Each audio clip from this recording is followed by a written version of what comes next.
guaranteed. There's nothing worse than trying to find the right gift for somebody that already has everything. Whether that special present is for a Tampa Bay Buccaneers fan or an Alabama Crimson Tide backer, maybe Gramps is a lifelong Dallas Cowboys supporter, or your brother-in-law is in LSU Tiger territory. Know a member of the Baylor Alumni Association? Is there a better Father's Day gift for someone who's a Kansas City Chiefs fan? Send them the coolest present they'll open that day, guaranteed. Now, if your favorite pro team is the Buffalo Bills or those Minnesota Vikings, well, we're sorry about that. Also, if you're a New Mexico State Aggie or a Tulane Green Wave alum, not much they can do. After all, the name isn't nice effort, you had a pretty good season footballs.com. The name is championshipfootballs.com. The coolest present they'll open that day, guaranteed. Your client's going away for 10 years. Unless we swap first-round picks. Fantasy football draft season is upon us. It's time for you to put the PP back in the PPR league. With the sponsors of today's show, Manscaped. The leaders in below-the-waist grooming just launched the new Performance Package 4.0. Don't neglect your balls like the Packers front office has been neglecting Aaron Rodgers. Join the 2 million men worldwide who trust Manscaped and get ready for kickoff by going to manscaped.com for 20% off and free shipping with the promo code BELLYUPFANTASY. This will help you tame that Troy Polamalu in your pants. And good news for our international listeners. Their life-changing products are now available in Canada, the UK, across Europe, Australia, South Africa, and Singapore. All with the 20% off and free international shipping when you use the promo code BELLYUPFANTASY today. One of the best sponsors of the show is named Simbull. That's S-I-M-B-U-L-L. Simbull, where Wall Street meets sports gambling in this innovative app. The Simbull brings the fun of being able to play for the long term by purchasing, selling, and trading stocks of your teams. When your teams win, you win a payout. Well, when they lose, you don't lose money. The value of your team's share is all that matters, and it's easy to use. Just download the Simbull app on your Play Store and use the promo code MDSFantasy for a $10 deposit of at least $10 or more. Join the fun of investing in your team for the long haul, where the sportsbook edge is put back into your hands as the player. For the latest and most fun in sports gambling, download Simbull, and again, use the promo code MDSFantasy for your $10 deposit bonus today.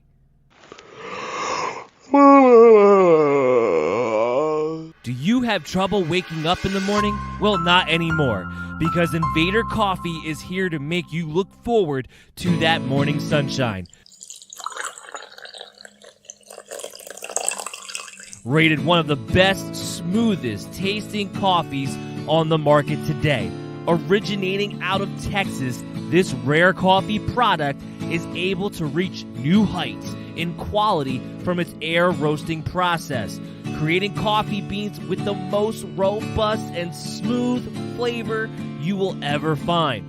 So make your mornings more enjoyable by going to invadercoffee.com and use the promo code BELLYUP for 15% off your next purchase. Again, that is promo code BELLYUP for 15% off of your Invader Coffee purchase today at invadercoffee.com.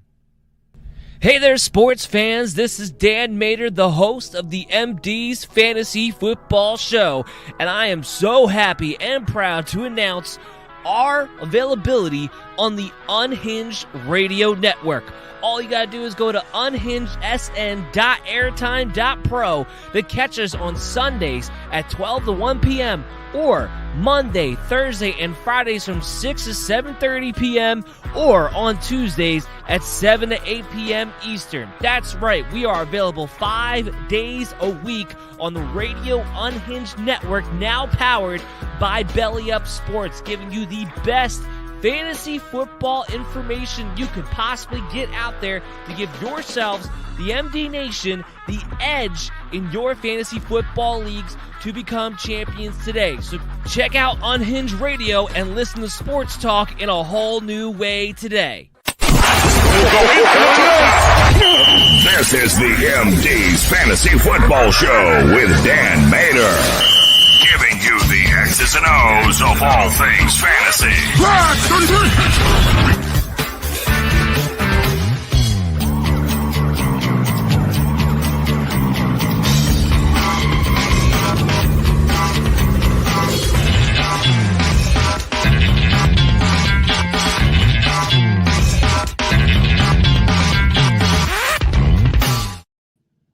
Welcome in, MD Nation. You're back with the MD's Fantasy Football Show on a whole new time for you. We are going over the Thursday night preview and the early slate games on Sunday in this show. This would normally be our Thursday morning show, and now we're here on Wednesday night instead. As always, I'm your host, Dan Mader, joined here with Chris Dowhauer. Chris, how you doing tonight? Just we're on a different time, but still same great information we're providing for you guys. I'm doing pretty well. Still the same host. It's all that matters, right? Yeah, exactly. I'm doing better than John Gruden's career. I'll say that. That ended abruptly. That news, I don't know if you caught it on Monday, Chris. That news literally broke 2 minutes before I went on air on Monday night. Kind of glad it did, so I was able to lead off the show and talk about that a little bit.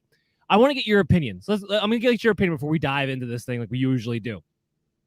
I said that John Gruden, this was probably the best thing that could have happened long-term for Raiders fans. I know right now it's not going to feel great. You don't want this kind of light on your team. This season's going to feel very rocky, almost at a loss at this point. I get it. But long-term, being that Gruden was going nowhere, and I had no faith that he was going to ever take them to the promised land anyway, I think long-term, it was actually the best thing for them. Where do you stand?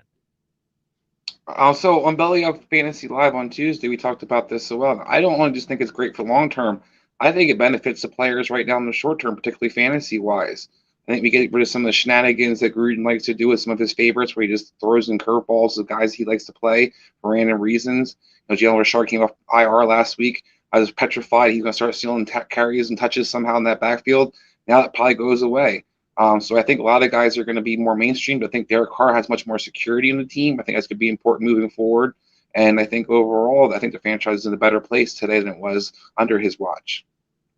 And this is just our assessment from a football standpoint. It has nothing to do with all the stuff that happened off the field as to why he lost his job in the first place. Obviously, from that standpoint, I don't think culturally you could have kept him in the room, especially after the New York Times broke out with a huge paper trail. But just quickly, and this is the game I think we're going to talk about. I believe they're late slate games, so I'm going to talk about more about this game in particular tomorrow. But just for rest of season, what is your fantasy football impact for the Raiders?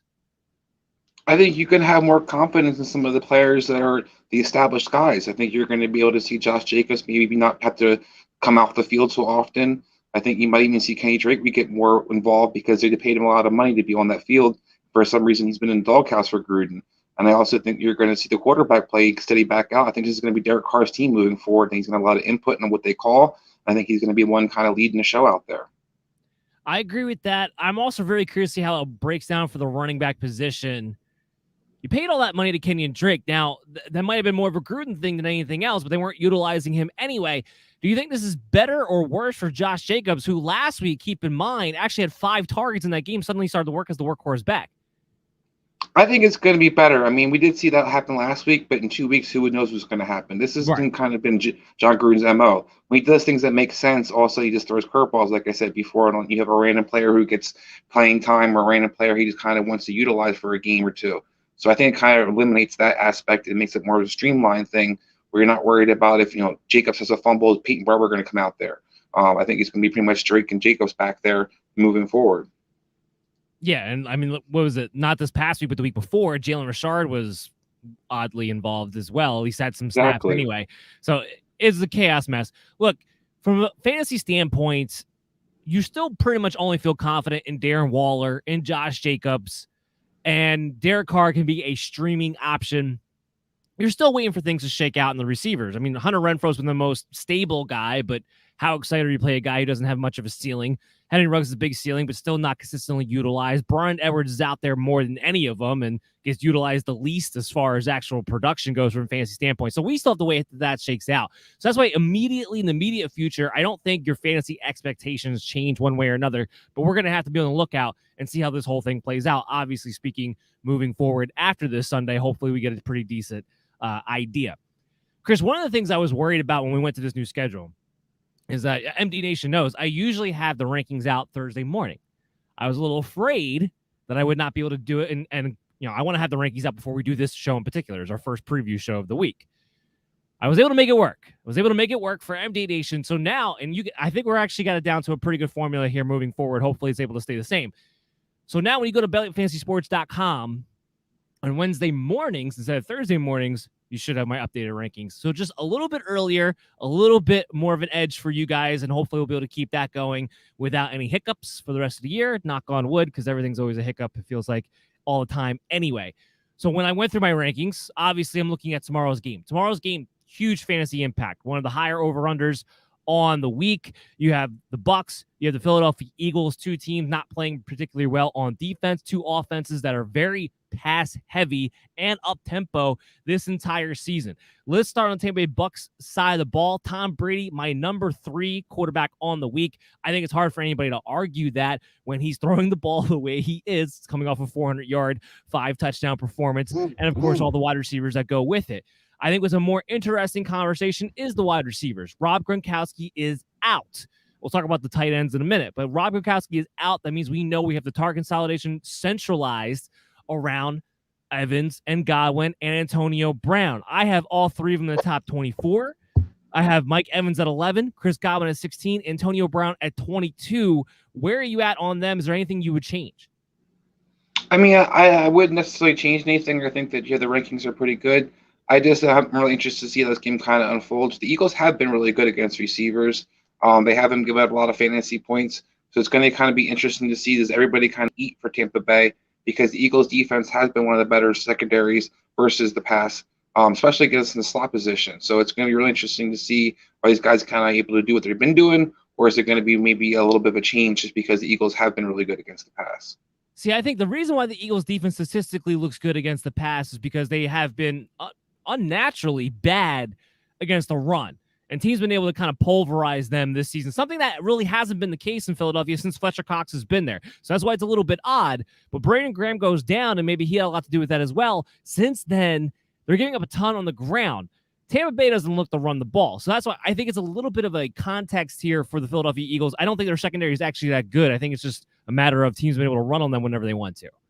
Yeah, I tend to agree. That's why I said I wouldn't necessarily fade any of these guys. I think this is going to be more, are these numbers actually real, or is it, to what you're pointing out, is it something a result of kind of game flow? I mean, Dallas is a great example. Dallas ran down their throats. Dallas has 3 good receivers. All those guys kind of underachieved that game. But was it because they couldn't get open, or was it more so because Ezekiel Elliott and Tony Pollard were running wild in that game? Yeah, and completely dominates. And San Francisco did the same thing in week 2. And I'm drawing Carolina was, they got the Sam Darnold. A big part of that, it wasn't so much the wide receivers not performing as I think it was Sam Darnold looking like the Sam Darnold of old that we all know, or you and I at least know, and have told MD Nation that he truly is about.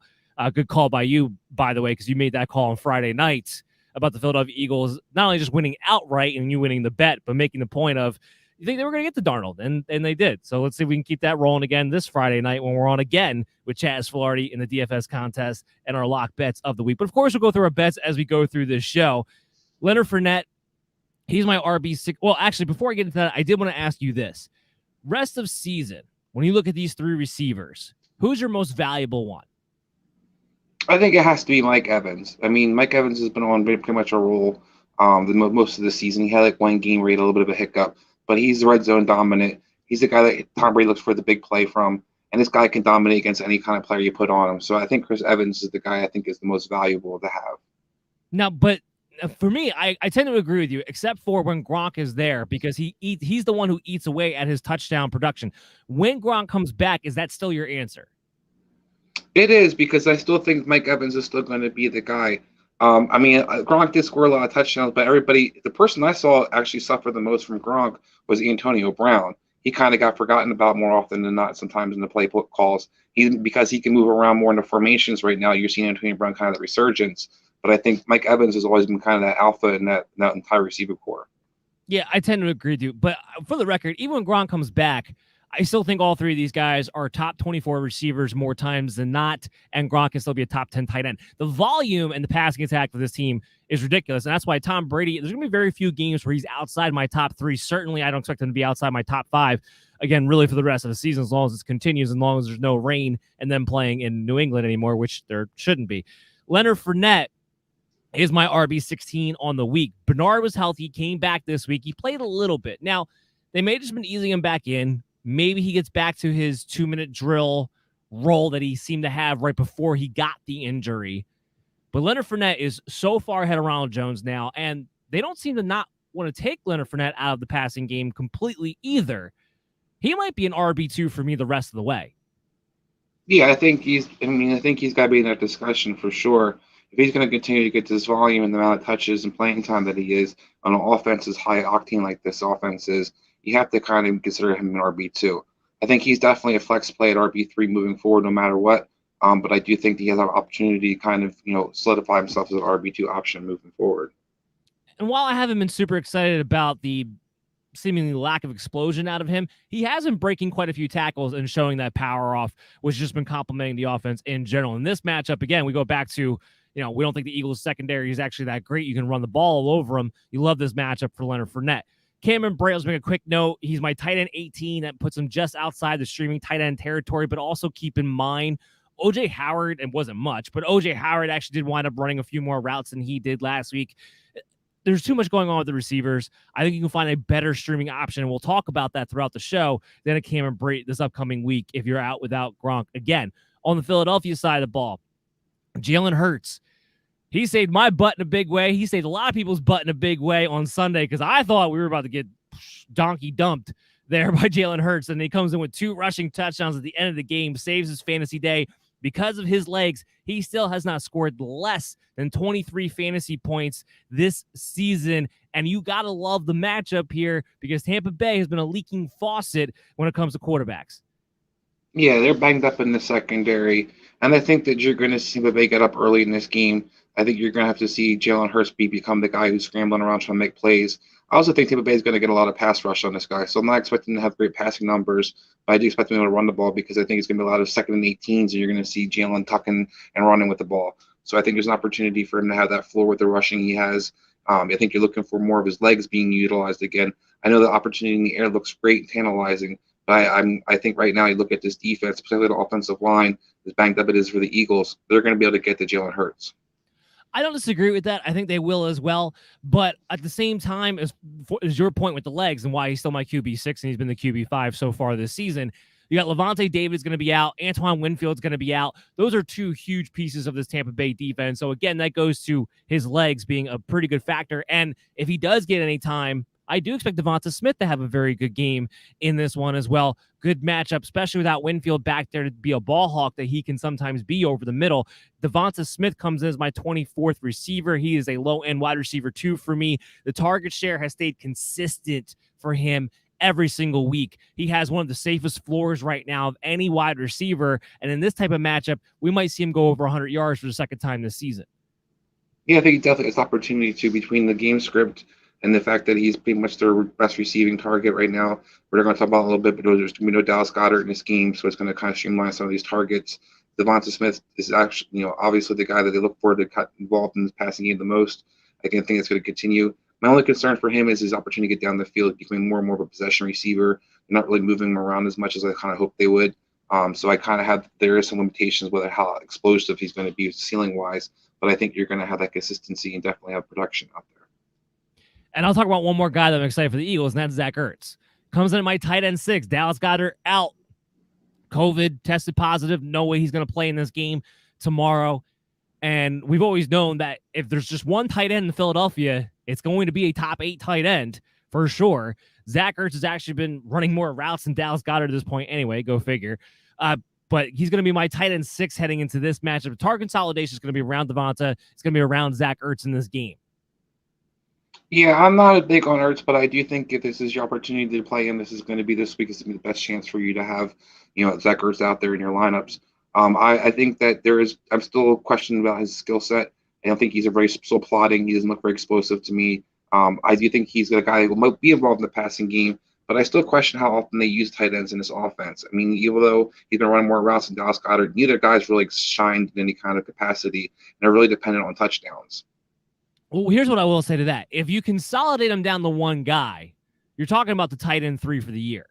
When you add up all their targets and routes run and touchdowns, you consolidate one guy. They are an elite tight end force. You're going to get a semblance of that this week in Zach Ertz. Now, I like Dallas Goedert's talent a heck of a lot better. I'm not going to disagree with you on that. However, with Lavonte David out and the fact that you're going to have target consolidation around this team to begin with, especially in the red zone, for instance, Zach Ertz made my waiver wire report in yesterday's episode because he's only 23% owned. For this exact reason, you're looking for matchups to replace Gronk with. This is a game in which I'm going to replace Gronk with Zach Ertz rather than a Cameron Brate. Let's talk about something. Go ahead. I was going to say, I will tell you a guy that I think is under the radar and it could be a nice sleeper in this game, and that's Quiz Watkins. He has the best matchup on paper versus the slot receiver in slot corner in Tampa Bay, who's been just getting torched left and right most of this season. Watkins is getting more and more playing time, ran more routes than Jalen Reagor did last week. So I do think Quiz Watkins could be a nice little sneaky pick play by some people. Yeah, I like him more for DFS purposes. I think in redraft leagues, while there is 4 teams on bye, I think you can still find better options than a Quiz Watkins. He's coming into my wide receiver 5 territory in my rankings this week. But DFS-wise, I'm kind of with you there. I'd rather have him than a Jalen Reagor. I'll tell you that much right now. A guy who was kind of funny last week. Chris, we talked about him. We said, this is ridiculous. Miles Sanders, while we're not big fans, needs to get the ball a little bit more. Well, he got a little bit more, and he stunk. I don't see it getting any better against Tampa Bay. Nobody can run the ball in Tampa Bay, especially not a putrid rushing attack, which is what the Philadelphia Eagles have been. And I'm a little bit worried that because he stunk, even though they actually wound up winning that game, especially in this matchup against Tampa Bay, where the one thing you can kind of do is throw the ball to the running back, I really do wonder if they don't wind up going back to Kenneth Gainwell, particularly in that role in this matchup. I do think you're going to see more Gainwell than we did last week. Having said that, I don't think it was necessarily Sanders' fault that he stunk. He ran the ball pretty well. It's only 11 carries. They threw the ball to him 5 times. He had 6 yards. That's where he stunk. But you also look at the play calling and the plays that they're basically making is glorified handoff toss plays, basically. They didn't really give him a chance to make any kind of moves. They didn't give him a chance running any angle routes out of the backfield. They gave him the ball with 2 or 3 guys already coming down on him. That's why he wasn't able to do anything with it. It was just a stupid play calling. They got the ball in his hands, but it wasn't how they used Gainwell. Gainwell's been used a lot more as a Gio Bernard type, where he's getting in and out of his breaks. He's got option routes he can run out of the backfield. That's what I kind of thought Sanders would get a chance to do at some point. But no, he's just basically having a sweep play that's called a pass. Yeah, well, that's because Sirianni actually likes Gainwell and hates Sanders, and I don't expect that to get any better this week against Tampa Bay again. So I actually have Sanders at 33, and he only makes my top 36 because there's 4 teams on bye, and Kenneth Gainwell is my RB 38. So I have him very, very close in the rankings because I'm anticipating Gainwell having that extra role in the passing game. If they actually do try to run the ball. Now, this is one thing people just assume we can't run the ball against Tampa Bay. I think that they should try to run the ball. You can attack their edges with speed. That's where Miles Sanders and Kenneth Gainwell both can be successful. But if you just try to run up the middle, no, you're not going to run on those tackles in Tampa Bay. But you can attack their edges if you actually get outside and run the ball consistently. There's no team that really tried that on Arizona. Without Lane Johnson, it's going to be, but they still have I forget the guys on the other left tackle. I can't say his name correctly.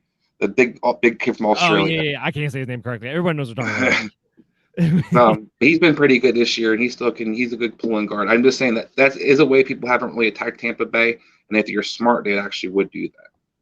Like Sirianni has been smart all season. Yeah, I mean, we'll see. I don't think they're going to bother because no one else has even bothered to, and this isn't a particular team that's really tried to run the ball much this year to begin with. Tampa Bay is -7 in this game, over under set at 52.5. Where are you at, Chris? I might go the over in that game. I do think there's going to be a little bit more points scored than that. Because I can see Tampa Bay easily scoring a 35. I think the Eagles can score between 24 to 28, somewhere in that range. So I do think I'd go on the over, but I take the Tampa. This one game has a little bit of a trap feel to it to a degree as well. Like I said, I feel like there's things that just stand out to you, like not being able to run the ball against Tampa Bay, but there's things that kind of add up for both sides. If they actually play differently, it could turn out way different in a lot of senses. Because you have the defense on for the Eagles to actually get a pass rush. Tom Brady has a banged up thumb. If you get some pressure in his face, maybe it changes the game and changes the complexion, how many scores going on it. But as it is right now, I think I would do the over, but I wouldn't necessarily bet anything more than that. Taking the same game parlay. I'm taking Tampa Bay -7 and the over on the 52.5. You're just playing like a much better team right now, and I have no faith in Sirianni to come out with a game plan in a couple of days because he doesn't even come out with game plans. He has 4 weeks to prepare. So I'm gonna not go that direction when it comes to this game. I'm all in on Tampa Bay, even on the road, mind you, at -7 as well. The over-under, I feel more confident about, to your point, but I do like the same game parlay there. Let's talk about the London game. We got another London game this week. Another game we can wake up and eat breakfast and watch TV. It's another crappy one. Send one good game out there, please. Don't let them think that this is what the NFL is actually like. But we got the Miami Dolphins and the Jacksonville Jaguars. Now, I feel like the Jaguars are contractually obligated to go out there at least once a year anyway, so fine. Get this out the way. Maybe the next 2 London games will be a little bit better. Tua Tagovailoa does return. Now, Tagovailoa is not a streaming quarterback for me in his first week back, with the Dolphins having really no weapons to go around, even against Jacksonville. However, I will be excited to get him back in there. One, does him coming back suddenly create the Miami Dolphins identity, because they were preparing to go in with the identity of Tua being the quarterback and what they actually want to do? And, maybe they weren't able to do that with Jacoby Brissett, because we talked about this. They need an identity. And then 2, how does that affect the pass catchers? Devontae Parker, he's got a hamstring injury still. He didn't practice today. I have him ranked as if he will play for now until that changes. He's at wide receiver 37. But I'm more interested to see with Mike Gesicki, who is targeted a lot more when Brissett comes into the game. Now he's been playing a lot more as well since that week 1, which is really the last time we've seen him together with Tua. And now Will Fuller out, the real possibility of Devontae Parker being out. Can Tua afford not to go to Mike Gesicki in this matchup? I feel it's going to be him and Waddle. I have Gesicki at tight end 9, Waddle at wide receiver 29. What are you making of this team? We'll talk about Myles Gaskin after you answer about the pass catchers. Yeah, I think this is a wait-and-see situation. It's a great, on paper, it's a great matchup, particularly even for Tua coming off of the IR, because it's a Jacksonville defense that hasn't been good all season long, and a team that likes to play with pace, so you're going to get a lot of opportunities out there. But having said that, I think Jalen Waddle is definitely the clear, easiest option. It's also the point of what he did last week. I think was, against Tennessee, you kind of expected him to be able to be a lot more involved and he's scoring a lot more points, but he really wasn't. But I think overall, I think Jalen Waddle is the safest guy in the receiving core to kind of go with. If Parker's healthy, I think he's a good play as well. I don't think Preston Williams is a bad option. If you have Parker, you need to kind of find somebody to kind of shove in there into your lineup if need be. The Gesicki is the biggest one I'm curious about. So I agree with you. There seems to be kind of an awkward chemistry between him and Tua. Tua does prefer to look for the receivers more so than I think that Brissett obviously loves to go to the tight end. So you saw a big jump in Gesicki's production as a result of that. But you also saw Gesicki kind of underwhelm last week as well. So I'm kind of curious to see, is it going to be a play calling thing that kind of gets him the ball, or is it that Tua just doesn't have the connection with him? But Gesicki to me is somebody, if you have him on your team, you're probably playing him because it's Jacksonville and you wouldn't have an opportunity to have him in your lineup. But it's also might temper my expectations of, even though it's a juicy matchup. The one thing I will say, if Parker's out of this game too, you go back to last year, Gesicki did have good games with Tua when, by default, he's the only one to really go to. So if it's just him and Waddle, I think you're okay. That's why I still have him as a tight end 10, because, again, you're just going after the matchup. But we're both going to have our eyes on this moving forward, exactly what can we expect out of these pass catchers, because while this Dolphins offense has been underperforming, there is some fantasy value to be had here if you strike it in the right positions. Now let's talk about Myles Gaskin, the curious case of Myles Gaskin. So I have him at RB20. I don't feel good about it at all, but I do have him at RB20. I have to think, after last week, the lack of pass catchers these guys have, they would at least make a point to go back to him again in the passing game. I'd have to think. I don't know. Would I be shocked if they did turn around, did what they did 2 weeks ago and give Malcolm Brown 62 snaps and Myles Gaskin isn't even barely on the field. No, I wouldn't, unfortunately. But I have to roll with logic prevailing in a good match against Jacksonville, so I'll feel good about it. But he is RB20. He at least would be a flex play for me heading in this week. Yeah, I misspoke. I said the Titans. I meant to say Tampa Bay. And that's you saw Myles Gaskin had that big passing game against Tampa Bay because you can't run the ball versus that team. But Miami sucked at running the ball this entire season. It hasn't really even tried to. They lead the league in neutral rate passing. They refuse to kind of establish the run. With Tua back there, it's going to be really interesting to see, is he going to check the ball down as much as Jacoby Brissett did, or is it going to be a little bit more looking to get down the ball down the field? I do think that's going to be kind of the curious thing. And I also agree with you, Malcolm Brown, I think, is looming really big in this game because I don't think that it's going to be similar to what last week's script was, where Tampa Bay just blew the Dolphins out, basically, and it was a passing game. It was, this game's going to be close, and as a result, you're probably going to see actually more rushing. Therefore, you might see more Malcolm Brown out there.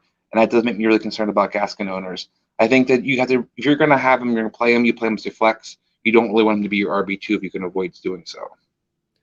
I got to put this out there for the Dolphins offensive coordinator coaching staff. Against Tampa Bay, Myles Gaskin still, it was only 5 carries, but still 5 yards to carry. Just get the guy the ball. I don't know what the problem is. I can't believe I'm beating the drum for Myles Gaskin, but here I am. All right. They got to start getting on that play callers because this dual play caller to offensive coordinator thing isn't working in Miami. It looks like crap out there. There's no continuity, no identity. Let's talk about a team that just in general has no continuity and they have a crappy identity. They have an identity, but it's a crappy one. Jacksonville here. Good old Urban Meyer strikes again. So I'm going to start off with this. Trevor Lawrence, my QB 16 this week, which means he does come in my streaming quarterbacks. Reason mostly being is because now we've seen the last 2 weeks him finally start to use his legs as a weapon. As a result of that, against the Dolphins, which is going to have a banged-up defense, I don't expect Xavier Howard to play. We still got to see about Byron Jones. So it's going to be a banged-up secondary for Miami. He does come in at 16, which makes him a streaming option. Not a must-start, but a streaming option for you this week. And then I want to tie that in with the pass catchers.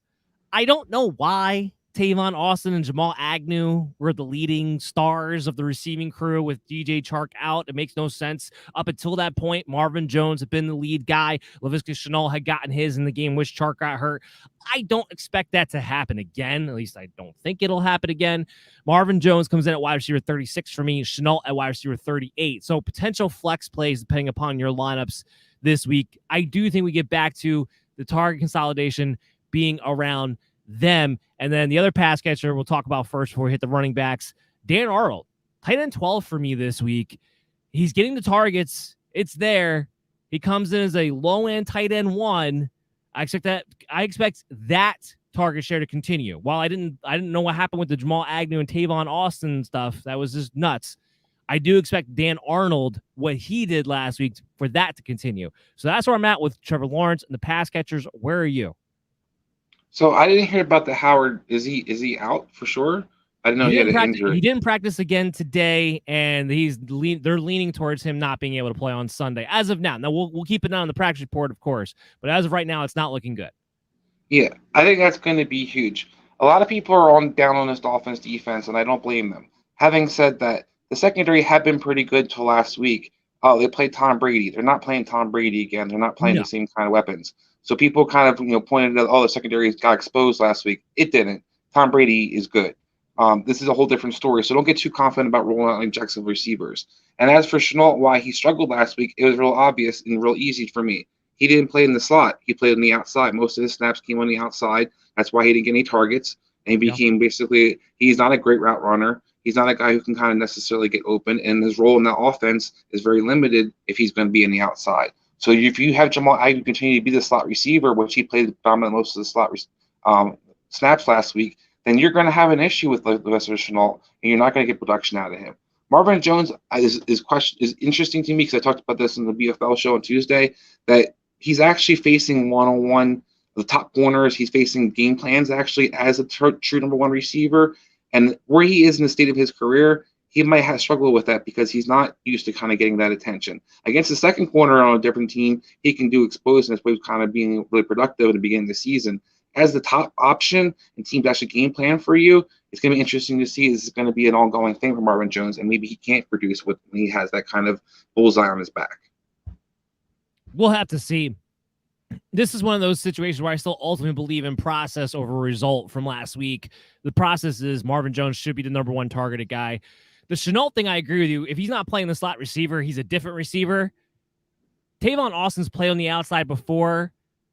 I don't want to give Urban Meyer too much credit, but I would have to think, logically speaking, you move him back into the slot position where you can actually utilize him as the weapon that he's meant to be, that you want him to be, especially since you lost Travis Etienne. Again, I don't want to give Urban Meyer too much credit, but I look at the last week as more of a fluke when it comes to that than something that we actually have to worry about on a consistent basis. If that happens again this week, then we'll have to adjust accordingly.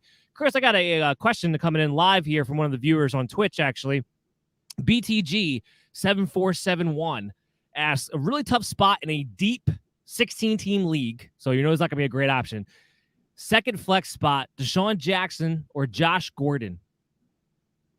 I think you got to play Deshaun Jackson in that situation. I agree, and that's what I commented back to him on Twitch as well. I mean, look, Josh Gordon played 2 snaps and had 1 target last week. At least with Deshaun, they mix in a big play to him here and there. That's what you have to go off of. But thank you for commenting into the show, for sure. And guys, we'll have live. If you guys want to type in live. I know the things with Twitter and StreamYard right now are a little weird. If you're not getting through on Twitter, hit us up on YouTube, on the MD's Fantasy Football Show channel, or on Facebook, or on Twitch. We're seeing all of those just fine. Hopefully, StreamYard and Twitter will get their acts together, and we'll be able to have more access to MD Nation soon coming up. James Robinson, I don't think we have to talk too much about him. He's my RB9 on the week. He is an RB1. Teams have been successful running the football in the Miami Dolphins. Yeah, hopefully that Jacksonville doesn't get stupid with this and try to get cute again with Carlos Hyde mixing them in. It should be James Robinson. The Dolphins are putrid versus the runs this entire season, so you should have James Robinson in your lineups with confidence. I was also going to comment real quick on the Dan Arnold points that you said. I have not been a big Dan Arnold fan for the last 3 or 4 years now, because it was New Orleans, he was the savior, Arizona, he was the savior, Carolina, he was the savior, and I was like, this guy's not that good. But where he is, the fit he is for Jacksonville, he is a great steal right now for people to get their hands on. He's going to be productive in that offense, and he's going to get a lot of volume. Yeah, I'm not a big Dan Arnold. I think he's overblown as far as what he actually brings to the table from a talent situation. But that, again, the targets are going to be there. I don't think they're going away. So we're 100% on the same page. And yeah, while they did get cute with Carlos Hyde, at least James Robinson still wound up with dominating the touches. It's just the situational football was idiotic, to say the least. But yeah, hopefully that doesn't continue. This line, not that I'm going to bet this game. Well, maybe I will. -3.5 for the Dolphins at even money, by the way. The over-under set at 47. I'll take Dolphins -3.5 with Tua Tagovailoa coming back against Jacksonville. I 100% agree. I think this is a get-right game for the Dolphins. People are going to be impressed after this week how they handle Jacksonville, I think. So I definitely think nothing else. That line's just disrespecting Tua as a. I mean, he just the fact that he's coming back. This Dolphins team is better with him. They're better with him, and you're not playing Tampa Bay and you're not playing Buffalo. I think this is a huge difference. Where the Dolphins have been getting blown out is against top-notch competition. When they have a game like the New England game where they were close, which Tua was there and he won. The last win they had, they were much more competitive against teams that aren't as good. Jacksonville's not a very good team, facing a pretty much more talented team overall. Yeah, to say the least. All right, let's move into Green Bay and Chicago. The rivalry. I don't feel like it's been much of a rivalry, especially Green Bay owns them. Yeah, like I don't know how much of a rivalry it is at that point, but nonetheless, fantasy football wise, we gotta love it. Aaron Rodgers, my QB7. I know he's been. Yeah, I think he's QB 18 actually on the season thus far. He's been disappointing from a fantasy perspective. But Rodgers and Devontae Adams, they light it up against Chicago every single year. I don't see why it'd be different this year, especially in Adams' case where he's, I mean, we talk about a target hog. He's on a whole other level this season. He's on pace for over 200 targets right now. It's ridiculous what's going on between him and Aaron Rodgers at the moment. He's my wide receiver 1. Not much to say there. Chris, Rodgers, not much to say about Adams. Talk about Rodgers a little bit. Are you worried about him consistently being a QB1 this season? No, I'm not. I think the problem right now is kind of the game flow they've been dealing with in a lot of senses, where they've been getting up on teams and they're able to kind of utilize their running backs a lot more. And the Green Bay is also not really much playing with any much pace. They're playing with more slower paces they've ever have, especially with Aaron Rodgers as your quarterback. It is mind-boggling. That's my only concern for this game in general, honestly, is because both Chicago and Green Bay play at snail paces. You might not get a whole lot of plays in this game. Aaron Rodgers, part of why he didn't have great stats last week, or the biggest stats he could have had last week, was because Cincinnati plays at a snail pace. So it's kind of odd that these teams that have good offenses, particularly Cincinnati and Green Bay, are playing really slow. This is going to be that could be his only detriment, is they're not going to open it up and pick up some pace. You're going to see a lot of games where they're scoring, but they're not scoring enough to kind of give them the numbers you're looking for. Well, yeah, you see a lot of games where he's putting up 240 yards and 2 touchdowns, and from a fantasy perspective, it's not going to kill you, but it's not really helping you either at the same time. Let's talk about something else. Everyone's freaking out about Aaron Jones because A.J. Dillon's now been involved 2 weeks in a row. It wasn't just the game flow last week. And then Matt LaFleur makes his comment of, I wish I had Dillon even more involved in the passing game than what he was last week. I said this on the recap show on Monday. I said, look, am I worried about Aaron Jones in the sense of I'm not going to have a top 5 weekly expectation for him? Yes. But this whole let's sell off Aaron Jones mantra that's going on right now amongst the fantasy industry, I'm not worried about him not continuing to be an RB1, just might not be in the top 5. Where are you at on Aaron Jones and the A.J. Dillon situation? Yeah, I 100% agree with you. I think that there's a little too much left for Aaron Jones as a guy who's going to be consistently finishing in the top 5. That probably wasn't realistically going to happen anyway. But what he was last year was an RB1 with splitting a lot of time with Jamal Williams. And that's the worst case scenario. Top 5 last year, BTW. Exactly. Yeah, and so that's the worst case scenario basically you're faced with. So week in, week out, you're going to have a couple games here or there where you get a little bit annoyed because maybe you didn't get as many touches as you were hoping for. You didn't have quite the upside you're hoping for. But most game in, game out, it's going to be very productive overall. And he's going to wind up having one of the better stats at the end of the season again. There's no reason to get panicky about Aaron Jones. I think this guy's still going to be the best guy you can have. You're not really going to find any upgrades out there trading for Aaron Jones for. So I think you have an opportunity where maybe you're not going to bank on him finishing top 5 every week, but you're still going to bank on him being an RB1 every week. This reminds me a lot of last week when you had everybody was freaking out about Nick Chubb because Kareem Hunt was getting all the touchdowns. So everybody's freaking out about that. And what happened? And not this past week, but last week, what happened? Nick Chubb had 21 carries and 100 yards, and everybody's still freaking out. Aaron Jones still went for 100 yards this week. So if A.J. Dillon, who as involved as he was, and he still went over 100 yards, and that's his floor play, I think you're going to be okay. Now, yeah, if you could package together a deal because the guy's on bye, I've seen this question come up a little bit, where you can package like Aaron Jones and something for an Alvin Kamara. Okay, fine. Yeah, sure. But unless you're getting that, I'm not selling off Aaron Jones for anything. So everybody needs to calm down and relax. I got another question here from BTG. He wants to comment it again. He said, are you expecting, this is a good question actually, are you expecting an Allen Robinson rebound at some point with Justin Fields? I'm at the point where I can't really sell him for anything. No, you can't sell Allen Robinson for anything right now, unfortunately. But Chris, do you expect an Allen Robinson rebound? I do. This guy is simply too talented. And I do trust that Bill Lazor is eventually going to get him more involved in this offense. Right now, they're kind of playing to win.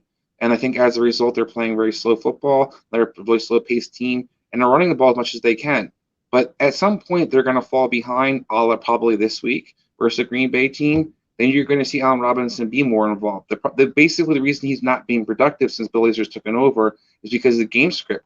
They're up by double digits, and they're trying to take the air out of the ball and try not to lose the game, basically.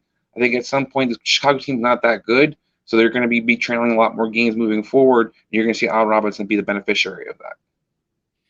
Yeah, I'm 100% in agreement with you. While everyone's been making a big deal about Bill Lazor trying to make this a run-first team, we'll talk about Chicago in a minute, I know, but trying to make this a run-first team, they're not always going to be able to be a run-first team against everybody they play. In fact, I don't think they're going to be able to run-first team against Green Bay this particular upcoming week. So Allen Robinson's actually going to be a borderline wide receiver 3 for me. We'll talk about that in a minute. Even the Ravens not even the Ravens in their heyday ran the ball 65% of the time like Chicago is right now. Exactly. So that's where we talk about regression a lot of times. There's going to be some progression for Chicago in that passing game moving forward. And there's Allen Robinson himself. He actually didn't practice today. I will mention that we still got to wait till tomorrow to get more clarification because this was a brand new injury that hadn't been reported until this point. So he might have been just getting the day off. We don't know yet. But he's too good of a receiver to continue to be not utilized in this way. And he's still I equate it to the Robert Woods situation a lot. The difference is that Darnell Moody's not Cooper Kupp. So this thing's going to rewrite itself, I think, sooner rather than later, especially when game scripts start to come in that don't favor them being able to run. Exactly, because he's still getting a good share of the target share. I mean, if you look at the numbers, none of the receivers are blowing them out. It's not Mooney's going crazy or Cole Clement's going crazy. Yeah. It says nobody's going crazy in the passing game right now. Allen Robinson's also suffering along with everybody else, but he's still one amongst week in, week out, their target leaders. Yeah, 100% agreement on you. I just want to take a touch on this. Aaron Jones is my RB11 this week. A.J. Dillon is my RB30. I do have him as a potential flex play. Again, you have 4 teams on bye this week. That's part of it. Chicago, you can move the ball on the ground with the running backs, whether it's through the air. If he's going to get 12 touches in a game, he is going to be a flex RB3, I believe, for me in this matchup. Is there anything about that you have to say? I 100% agree. And we talked about kind of the passing game in Green Bay and Devontae Adams getting so many targets. Big part of that's because none of the receivers really stepped up, neither has Robert Tonyan. So these running backs are basically the reason, or the second part of this passing game in a lot of ways. It's Devontae Adams or the running backs. So there's no reason that can't continue. Yeah, I'm 100% with you. So now let's dive into Chicago. So we talk about Allen Robinson is my wide receiver 32. I do him as a wide receiver 3. You got to love the match. No Jaire Alexander on what was already a terrible Green Bay defense. It's just continuing to get worse. Again, expected game script. I don't think Chicago's going to be able to sit there and just run the ball all day long every day, which goes to this point. Damian Williams, a lot of talk this week. Khalil Herbert out-snapped him, out-carried him. You know, Damian Williams does still have a good fantasy day, but now it's like, oh, man, you just spent all this fab budget. You spent all this priority trying to get Damian Williams. It was a Khalil Herbert you're supposed to have the entire time. Look, there will be a timeshare between these two guys, but Damian Williams will always be my running back that I have ranked ahead of Herbert. Why? He's a 0 in the passing game. Williams is going to get all the passing game work. We just talked about how we expect game scripts to change, and that's why we think Allen Robinson might turn the corner. We expect game scripts to change for Chicago moving forward. They have to throw the ball more. That's going to favor Damian Williams. So for me, Williams comes in here as my RB17. He's a mid-level RB2. Herbert, though, is just outside my top 36 at RB 37 for a week. So you can mull over him being a flex play just because of how bad Green Bay is against the running game. And I do like Khalil Herbert quite a bit, by the way. I had him on a few dynasty leagues. That's kind of nice to see him be able to perform already. But Damian Williams, I'm not worried about what you got him to be. You got him to be an RB2 because of his involvement in the passing game. That doesn't change this week or any other week until David Montgomery comes back. Yeah, you make an excellent point. I think people must have had stupid expectations what they're going to get out of Damian Williams because you're not going to get 25, 30 touches from this guy. Like, I don't know what people were thinking was going to happen. So when the team runs the ball 35 times, guess what? Somebody else is going to get some carries. That's how it's going to work. Don't worry about the time. Look at the neutral play. When Chicago was within 3 points or trailing in that game, it was Damian Williams, the guy who was out there. Khalil Herbert was their closer kind of in a lot of ways, but once they got up, then they started getting most of his touches. So that's why they ran the ball out with them. But like, as I pointed out, though, Damian Williams is not going to be out there getting the ball 25, 30 times. So people need to chill out and realize that you got an RB2 in your hand, works a flex play. Don't get it twisted. You're still good where you have. Darnell Mooney is a boomer bust wide receiver 4 for me. I'll just add that in there too. They have been taking deep shots to Darnell Mooney. He will have some big play potential in this. Would you have him any higher than that, Chris, or any lower?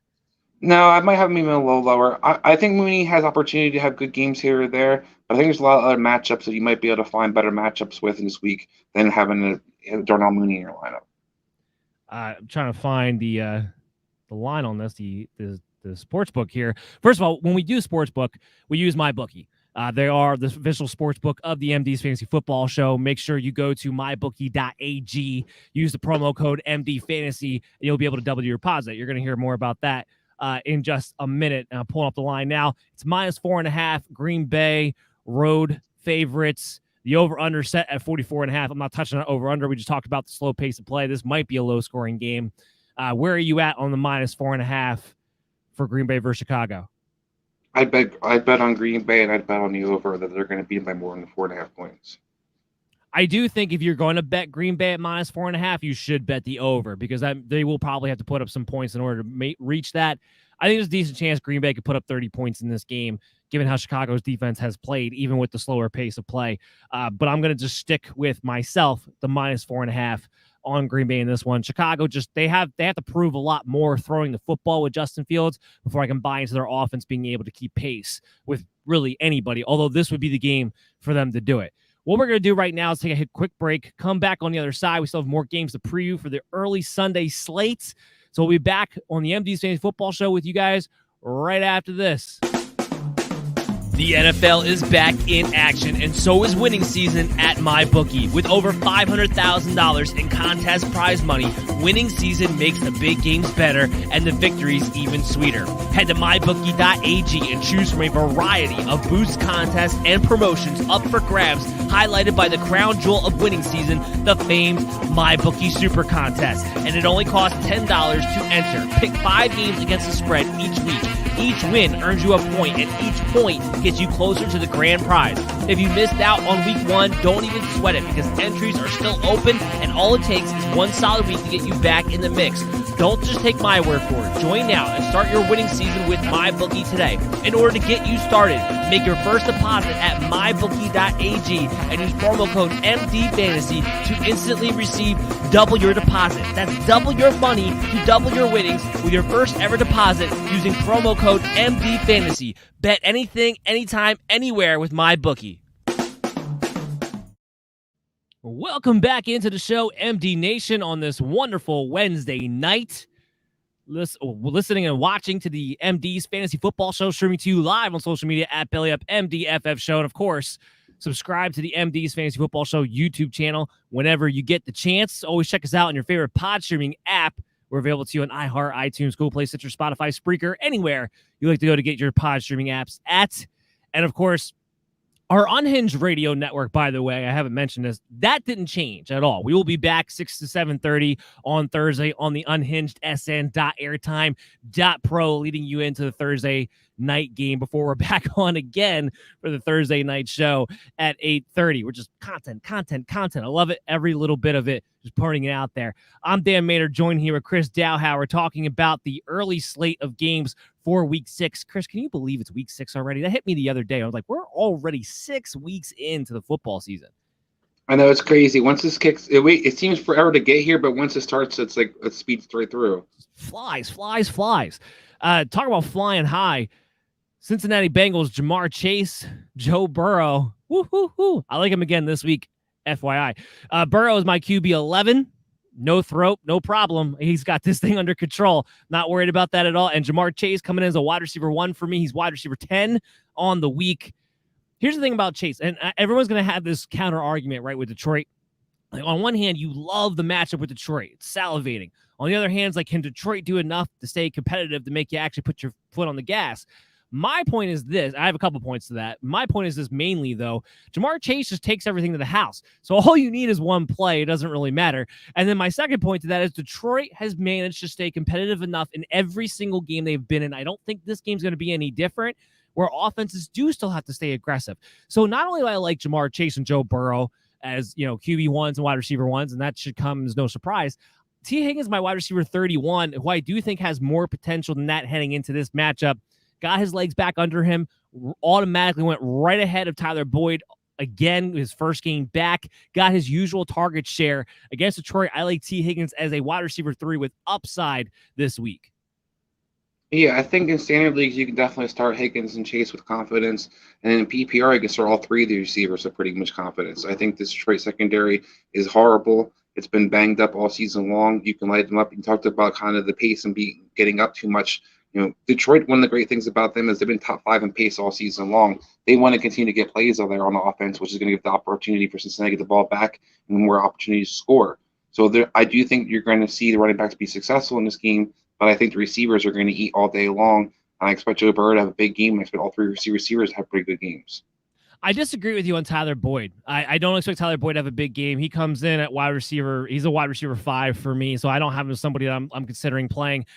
Even in PPR leagues, if T. Higgins and Jamar Chase are both out there, he doesn't get the consistent target share he needs. There's no guarantee he gets more than 5 targets in any particular matchup, even this one against Detroit. So I'm in disagreement with you. I'm not on Tyler Boyd this week. If you can bench him, that would be my advice to you. I mean, he still had 4 catches last week, and I still think that you're going to see even more volume. They're not playing Green Bay, who, like I talked about, has a very slow pace. Detroit loves to get lots of plays out there, and kind of keeps that opening flying game through the entire game. And because they usually keep it tight, the other teams to kind of continue to move the ball. In Detroit, I like all 3 receivers. I'm going to stick to my guns. Okay. Tyler Boyd's a sit. Chris, he's going to start for him. We'll see who's right next week when we come back on this show again next Wednesday night. One guy I think we are in agreement on, or one of the guys I think we are in agreement on, Joe Mixon are my RB10 this week.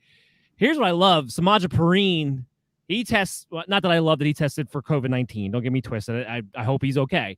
But he did test positive for it. With him out of the way, I do love that for Joe Mixon because Joe Mixon has been kind of not getting the passing work the last couple of weeks.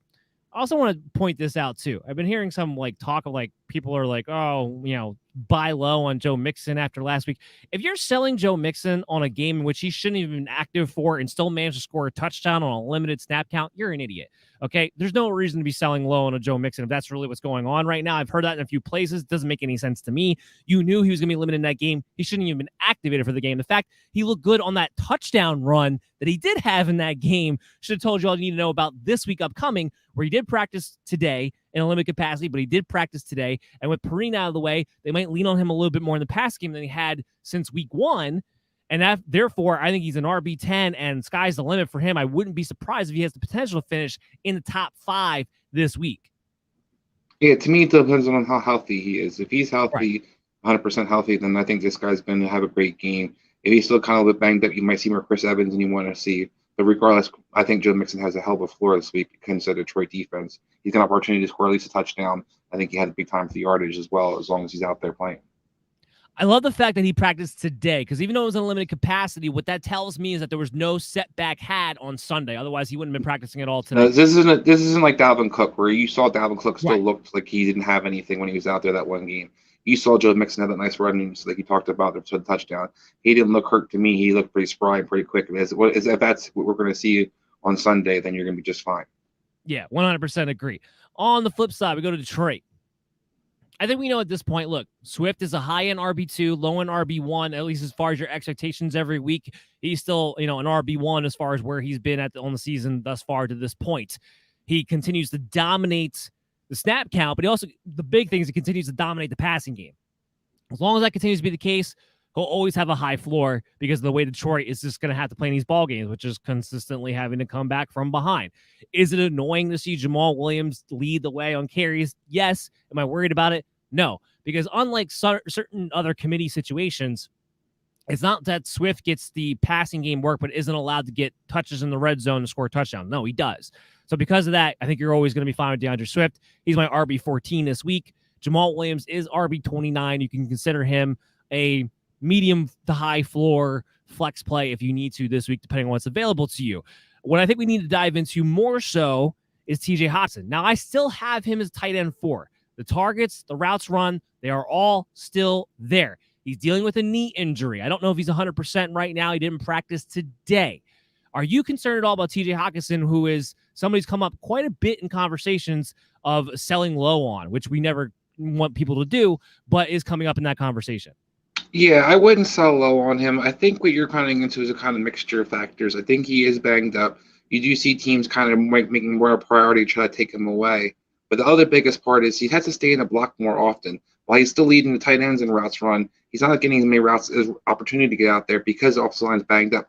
Sewell's been struggling the last couple of weeks. You saw them lose their right. They lost Decker for about a month now. And since that kind of happened and unfolded, you're seeing him have to stay in and kind of pass protect more and kind of block put more, like a George Kittle, and that's going to limit how much productive you can do. So if you're a little banged up and you're blocking more often, and teams trying to take you away, I think you're really going to struggle like he has the last couple of weeks.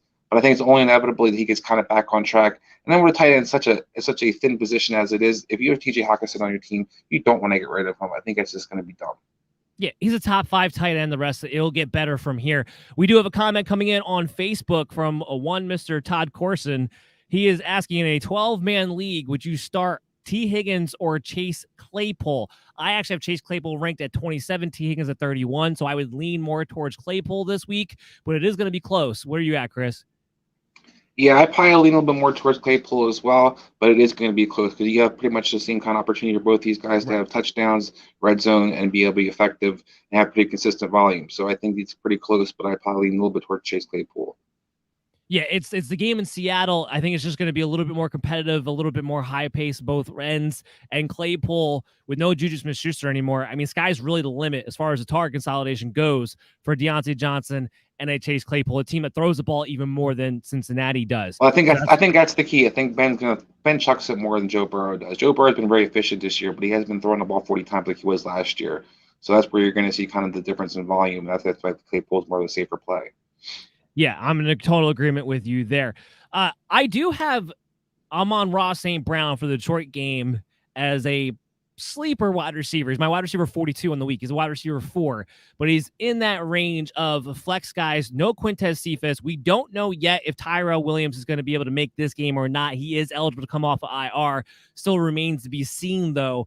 And he would only stay 42 if Williams is out. So assuming Williams is out, where are you at on St. Brown, especially since he's been coming on a little bit stronger now over the past couple of weeks?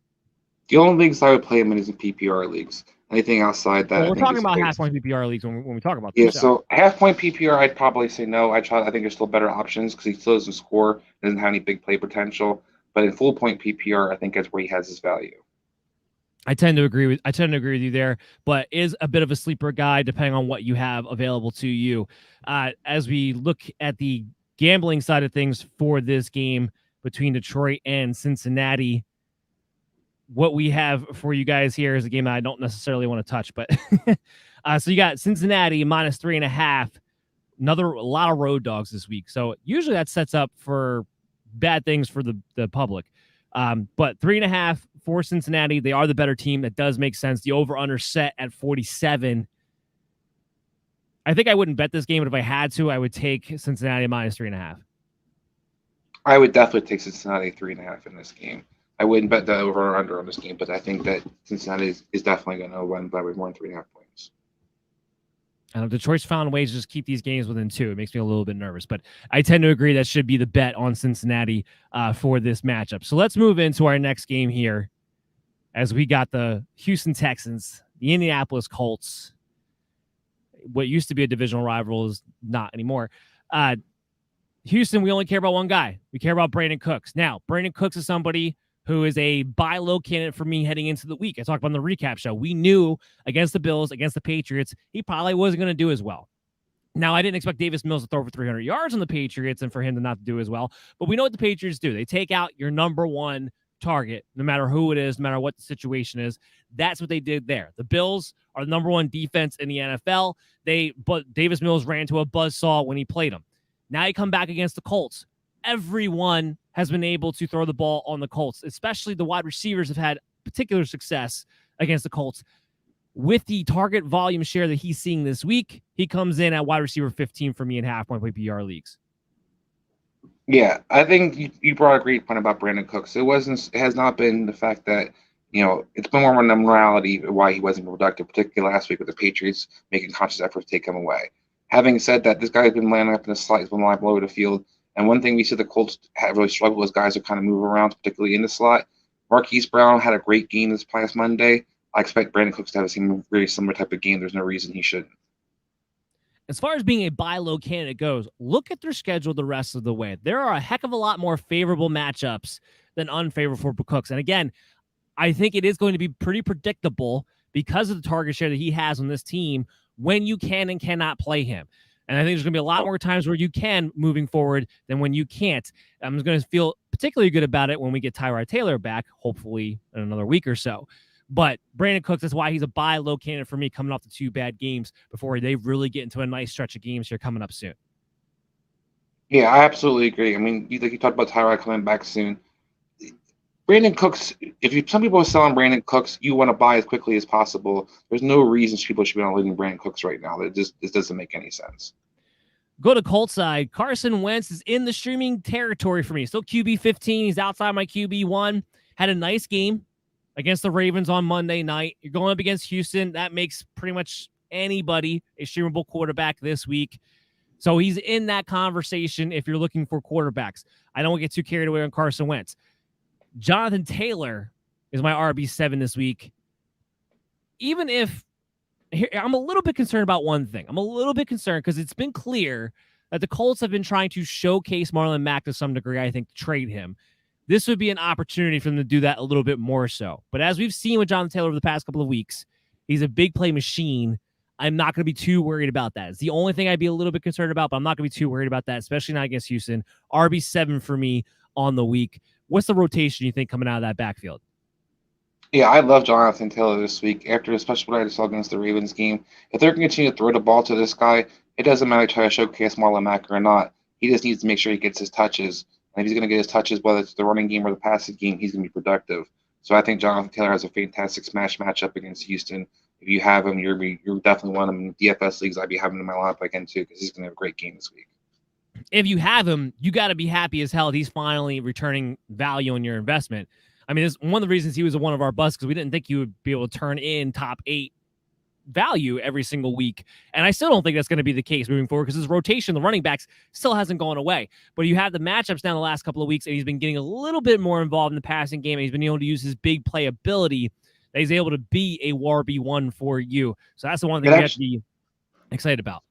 I was going to say, it actually benefits in the last couple of weeks where when they do try to use Marlon Mack, the guy who seems to suffer is Nyheim Hines, and he gets no targets as a result. Jonathan Taylor becomes kind of that Leonard Fournette role in Tampa Bay where he gets the passing receptions. And as long as he's going to continue to get kind of those 3 to 4 catches opportunities and be able to continue to run the ball, he's going to be really effective. And I loved what I saw this offensive line last week against the Ravens. They were blowing them off the ball.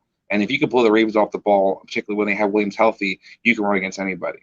Yeah, they're playing a lot better, and that's always the big key. I do wonder with Nyheim Hines if he's just a little bit banged up, not 100%, and that has more to do with it. So the rest of the season, I expect him to get more involved. But to your point, Jonathan Taylor's getting more involved in the passing game regardless, and that's what you like to see. Michael Pittman comes in at wide receiver 30 for me this week. Hilton is practicing. They still don't know if Hilton's going to play this week. I would still play Michael Pittman as a wide receiver 3 this week against Houston, regardless, who has a little bit more upside. He's been very, very good. He's been getting the target share. He's getting the volume. And I definitely would not play Hilton even if he's active. The only thing I'd be concerned about moving forward is how much does Hilton take away from Pittman's volume? I think he's actually going to wind up helping him. I think similar to the Marvin Jones situation, where if you can key on one guy, it's easier to take them away. I think when you can't key on Pittman and he's facing more and more second corners, he's going to be extremely productive. And I think Carson Wentz clearly likes him as his receiver. He likes to go to him and becoming more and more comfortable looking for him. I think this guy's the limit for this guy. I think even when T.Y. comes back, I think it actually helps him, because it helps somebody kind of takes away some of the safeties underneath and kind of paying attention to him in a sense. I think he can beat one-on-ones all day. He's been taking this opportunity to become the wide receiver 1 of that team. And I think that's been a big key. And to your point, I tend to agree with you. The fact that you'll have T.Y. Hilton and he'll take the safety help out of there for Michael Pittman might actually benefit him and benefit this offense in a whole. I think the Colts offense has a chance to get a lot better than what we've seen thus far, trending in that right direction, especially with the Hilton coming back, even if he's just there to be a deep field threat, a decoy of sorts, and nothing more. Trying to find a line on this game between the Colts and the Houston Texans. Why don't they put this thing in order? Here we go. We got the Colts minus 10 over Houston, over under set at 43. I'm actually going to take the over. I don't think it's going to be that low scoring. Colts minus 10. Where are you at? I think it's a pretty good number. I wouldn't necessarily bet on either thing. I don't think anything is locked for me. I do think the Colts are going to win this game. I think it could be a little bit closer. 10 is a pretty good number. I don't have the over and under because I think could be a fairly low scoring game overall. But I will tell you that one guy I do like in this game that we can talk about is Mo Alley-Cox. Texans are horrible versus tight end position and have been lit up left and right. In the last 2 weeks, you actually see Mo Alley-Cox get targeted in the passing game. We know historically Carson Wentz is good with tight ends. I like the call. A little sleeper tight end for you guys, especially heading into a bye week. Let's talk about the Rams and the Giants. Let's start this thing on the Giants side of the ball, because what they look like is going to really dictate how this game is going to go, I think. We don't know about Daniel Jones. Joe Judge is, he's trying to say all the right things. He's progressing well, but he didn't practice today. Now we know what that means. He's got to practice tomorrow. If he doesn't practice tomorrow in a limited capacity, I don't think he's going to be cleared for Sunday. So that's first and foremost. Then you have probably no Saquon Barkley, definitely no Kenny Golladay. You have Kadarius Toney hurt, but going to play. Sterling Shepard returning. Darius Slayton returning. Devontae Booker's a starter. This whole team is just in complete flux right now. But I think here's the overall point. If Daniel Jones plays, then we could talk about these wide receivers. We could talk about Booker. having some fantasy value. If he does not play, I am not touching this team with a 10-foot pole with Mike Glennon against the Los Angeles Rams. So I'm going to put that out there right away. Now, so let's do our analysis as if Daniel Jones is going to play, because that's a little bit more compelling. Sterling Shepard, he's a wide receiver 3 for me. He's wide receiver 33. I want to make this point very, very crystal clear for everybody out there, because we have the whole Kadarius Toney fiasco going on right now, and I'm bugging out about it a little bit. Okay, so he made my waiver wire list because he had to. However, I need people to realize something. He was by default the only guy to throw the ball to. A lot of times when you're the only guy to throw the ball to, you can still put up good numbers regardless of your actual role in the offense when everybody else is healthy, regardless of where you're at as far as being a complete wide receiver. Because all of a sudden I'm hearing he's a complete route runner, which I don't know how that happened overnight, but apparently after one game, that's what he's become. I keep hearing, he matched out against Diggs and he beat out Diggs on a couple of routes. As we come to find out, Diggs suffered an ankle injury early on in that game, was never 100% throughout the matchup, had a lot to do with why he was so wide open and never really covered. I went back and watched that game. It wasn't just good. Kadarius Toney had a good game, and I'm not trying to take that away from him, but he wasn't shaking people out of his boots to the point nobody was in the screen when he was catching the ball, which is what was happening quite a bit throughout that matchup because the Dallas Cowboys were playing prevent defense the entire second half, which is when he racked up the points to begin with. All right, so now that I got that off my chest because everyone wants to crown Kadarius Toney as the next up-and-coming wide receiver who's going to be the wide receiver 4 once everybody on the Giants is healthy. I just want to throw that out there. The only best case possible scenario he has is that he winds up splitting time and maybe overtaking Darius Slayton. But if Shepard's out there and Galladay's out there, Shepard gets to play the slot. So if Tony's going to line up on the outside, he'll be the guy forgotten about. Ding, ding, ding. Shepard, the slot receiver, is the number 1 target of Daniel Jones, whoever's in that position, but especially when Shepard's out there on the field. So Shepard is the most valuable Giants wide receiver moving forward, not Kadarius Toney. All right, Chris, I need a breath. You can take it from there. All right, so you might get mad at me on this one because I have definitely a different take than you do when it comes to this Giants team. Number one, I talked about this on BFL on Tuesday night, and I'm not afraid of Mike Glennon being the quarterback. I actually think it's going to benefit certain guys if he is. He will chuck the ball. He did in Jacksonville last year. That's how you knew who Colin Johnson even is. That's how a lot of different receivers had production for Jacksonville towards the end of the season last year. The guy has no fear when it comes to throwing the ball down the field. And you saw a big recipient of that was Kadarius Toney this past week. I think Darius Slayton, if he's out there, is a great play. I don't think he's a bad play if Glennon plays. Now, I don't like him if it's Daniel Jones the quarterback, but I do like Slayton if it's Mike Glennon the quarterback. The whole Toney thing, where I don't disagree with you that I think he's a great route runner all of a sudden. I do think that there was a lot of circumstances that led to him having an opportunity he did. A big part of that was that Diggs was hurt. The other big part of that is Dallas' rest of secondary sucks. So you're beating out Jordan Lewis, who's been beat out by everybody he's faced basically this entire season. No surprise. And the week before the New Orleans game, he basically had a nice little stretch towards the end of the fourth quarter where New Orleans is basically self-imploded. Having said all that, the problem where I have some fear why he's not going to go away is because everything I've been hearing is that they plan on putting Toney in the slot and Shepard on the outside. So to me, that makes Shepard one of the least valuable guys moving forward because I don't think Shepard's a good receiver on the outside.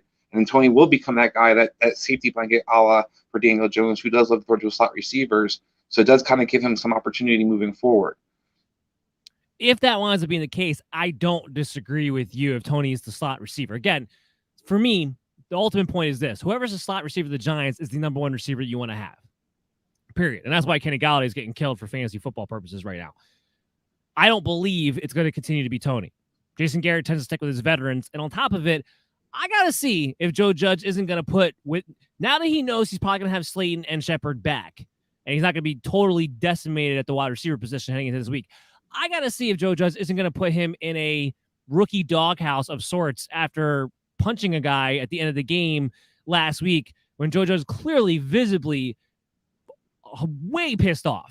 Just to say it in the nicest way I possibly can. I wouldn't be surprised knowing who Joe Judge is if Kadarius Toney winds up losing playing time this week as a result of that. There's a good chance that happens, but don't be too excited about Toney if he does stay in the slot this week, because guess what? He'll face a lot of Jalen Ramsey as a result of that. Well, I was going to bring that up too. You got Jalen Ramsey playing the star position, so whoever is a slot receiver, they're going to get the Ramsey coverage on top of it. Toney will get eaten for lunch if that winds up being the case. Now, having said all that, Kadarius Toney's a wide receiver 41, so that makes him a flex play of sorts in certain leagues. So he is a possibility there. So while I hate Kadarius Toney, as you could all tell, or at least I'm not as high on him as everybody else is after one good game, he is somebody who's still in that conversation for me. But Sterling Shepard should be the most valuable wide receiver in my book heading into this week at wide receiver 33, especially if Daniel Jones is out there. Here's what I will say. I agree with you. Shepard's not as good if he's on the outside. But even when he was on the outside, he was still Daniel Jones' number one target throughout the years. So I'm just going to be kind of curious to see if Jones is the one out there, if he decides to go with Shepard regardless or not. As far as Barkley goes, Devontae Booker is my RB21 by default.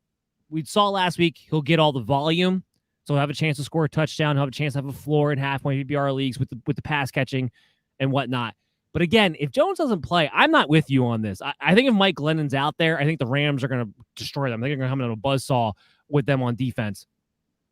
I would say even in a situation where Devontae Booker might get all the volume, if it's Mike Glennon, I'm still going to stay away from them in this particular game. But if it is Daniel Jones, I do have him as an RB2. They could play based on volume. Well, the running back position is very different from my book. That way I'm with you because Daniel Jones just started his option, especially the RPO action he's been using this whole entire season. I think benefits the running back position, particularly Devontae Booker, who's almost explosive guy in the first place. So I do think that if he's out there, it actually benefits Booker. I think Mike Glennon, if he's the quarterback, that actually is going to be a downgrade for Booker. Yeah. Okay. Yeah. So we're both on the same page as far as that goes. And then as far as betting this game, I would wait to bet on this game until we know for sure who's going to play for the Giants, who doesn't. As it sits right now, it's -9.5 in favor of the Rams on the road, going from west to east coast. Over under set at 48.5.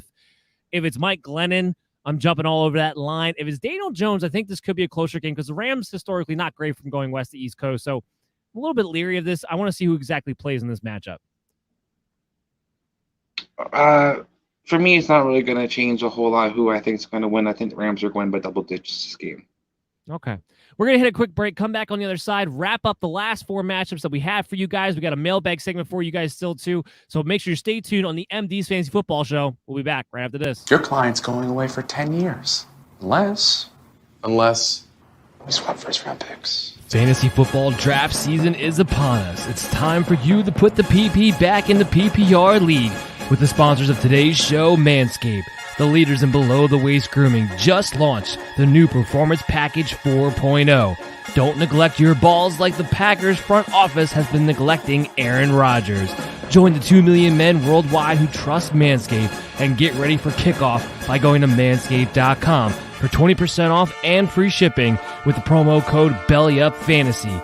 This will help you tame that Troy Polamalu in your pants. And good news for our international listeners. Their life-changing products are now available in Canada, the UK, across Europe, Australia, South Africa, and Singapore. All with the 20% off and free international shipping when you use the promo code BELLYUPFANTASY today.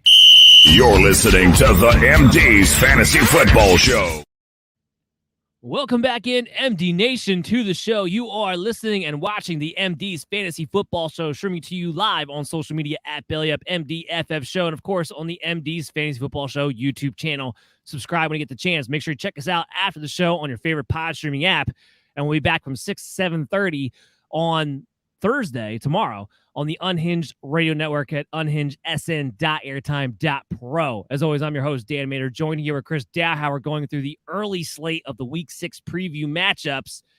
And now we got the Kansas City Chiefs and the Washington football team on the Rocket docket. One of the better over-unders of the week. Mahomes is going to reevaluate himself, and I think he's going to reevaluate himself all the way to QB1 for the week against this putrid Washington defense. I don't think anybody could disagree. He's still QB1 or anything like that.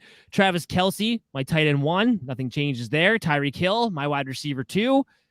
As far as Kelce and Hill go, as far as the injury front, Hill has a minor knee sprain. He's expected to play. Kelce has a minor stinger in his shoulder. He's also expected to play. So I think the real question is the running back situation. Clyde Edwards-Helaire, he goes on IR. And what kind of rotation do you think is going to shake out between Darrell Williams and Jerick McKinnon? I have Williams at RB27, expecting to be the lead guy, of course. But I got McKinnon at RB41, borderline of flex play, because I think he is going to have a role in the passing game. I do think he handles a somewhat of the passing game. I don't think he's going to handle all of it. They do like Darrell Williams, particularly in pass protection on third downs. That's why he's always kind of played this entire season. And last year, you kind of saw a similar thing when Edwards-Helaire went out.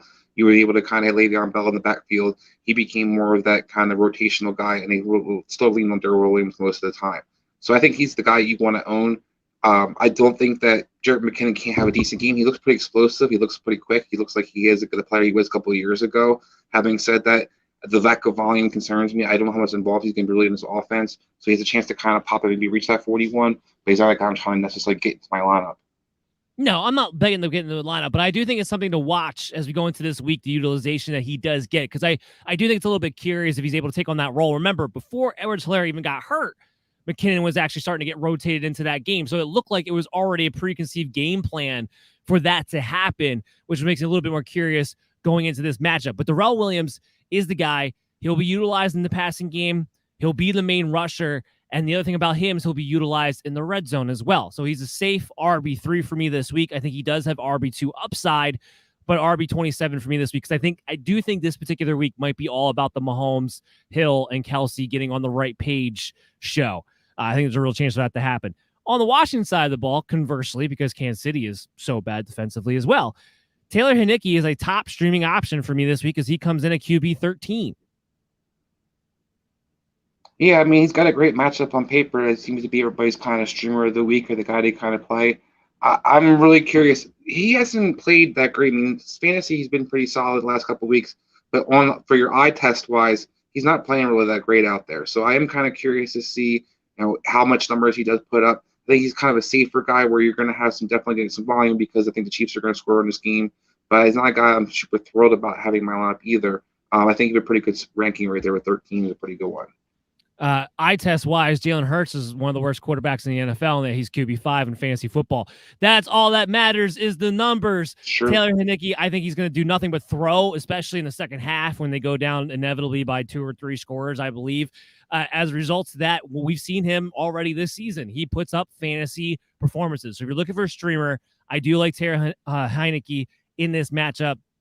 I particularly like Terry McLaurin. Makes my top 5 receivers this week, wide receiver 4 to be exact.